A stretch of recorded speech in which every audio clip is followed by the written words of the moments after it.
Freedom of the human person.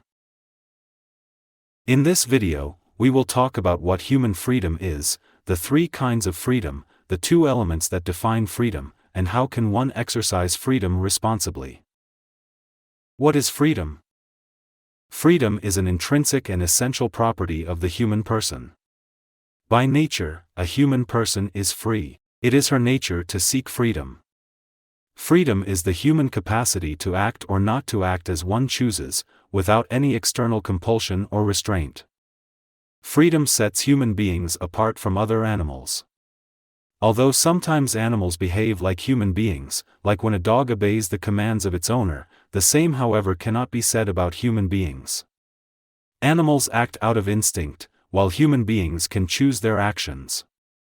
Indeed, one expects a dog to always respond to its owner's commands in the same way.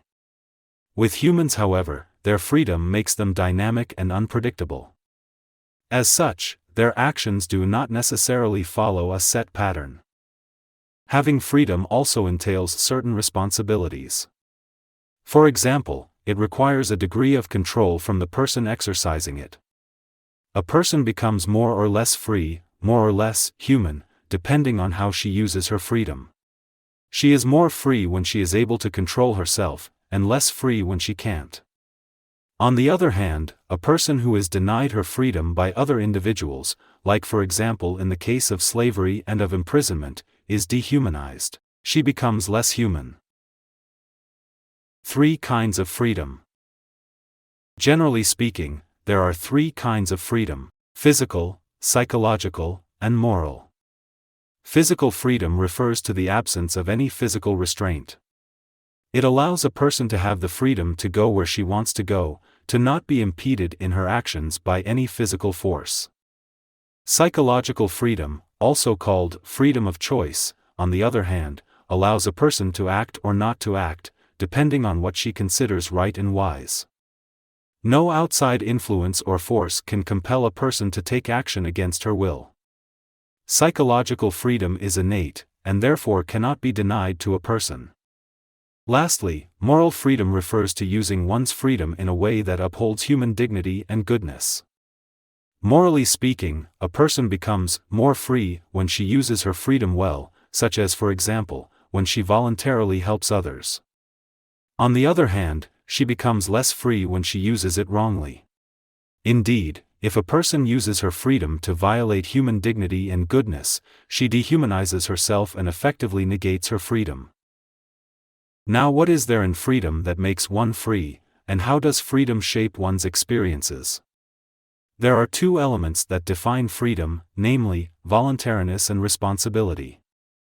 Voluntariness refers to the ability of a person to act out of her own free will and self-determination. This means that a person's action is from her own decision, not from external influences. Voluntary acts are free acts that are always based on one's values.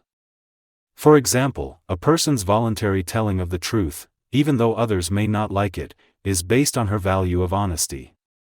Responsibility, on the other hand, refers to a person's accountability for her actions and their consequences. Actions always have a certain consequence. As a free being, a person must accept and take responsibility for all the consequences of her actions.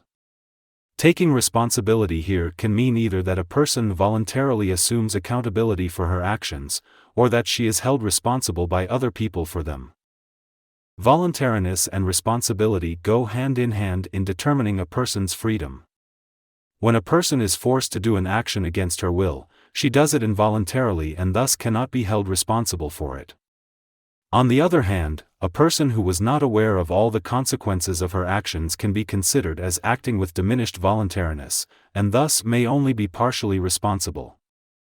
As a principle, without voluntariness and responsibility, human freedom is diminished. With a reduced freedom, a person makes uninformed decisions and partial actions which may have negative consequences on oneself and others.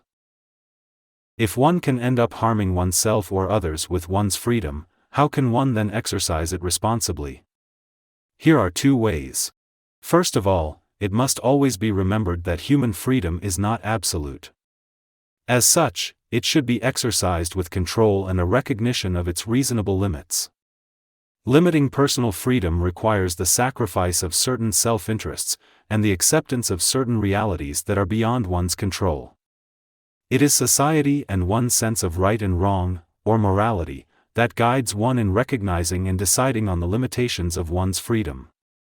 In exercising one's freedom, one should also recognize and uphold not only one's individual freedom but also that of others.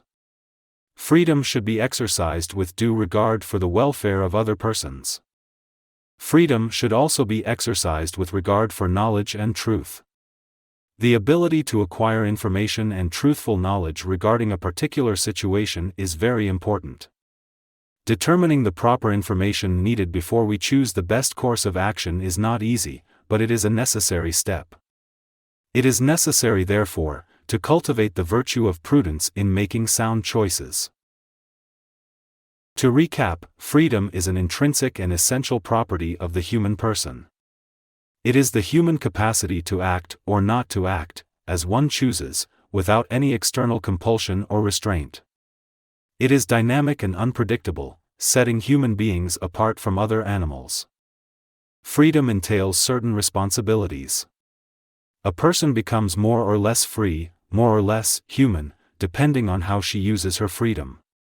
While a person who is denied her freedom by other individuals, like in the case of slavery and of imprisonment, is dehumanized, reducing her humanity.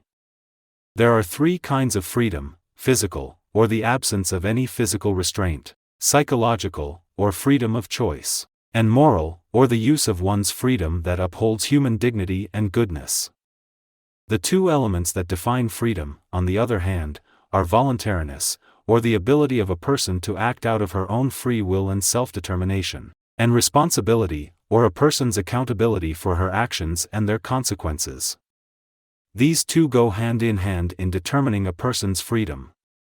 Without voluntariness and responsibility, human freedom is diminished. And with a reduced freedom, a person makes uninformed decisions and partial actions which may have negative consequences. To exercise freedom responsibly, one should recognize its reasonable limits and use it with control and regard for knowledge and truth. If you like our content, please follow us on Facebook, and subscribe to our channel for more videos. Thank you, and see you in our next one.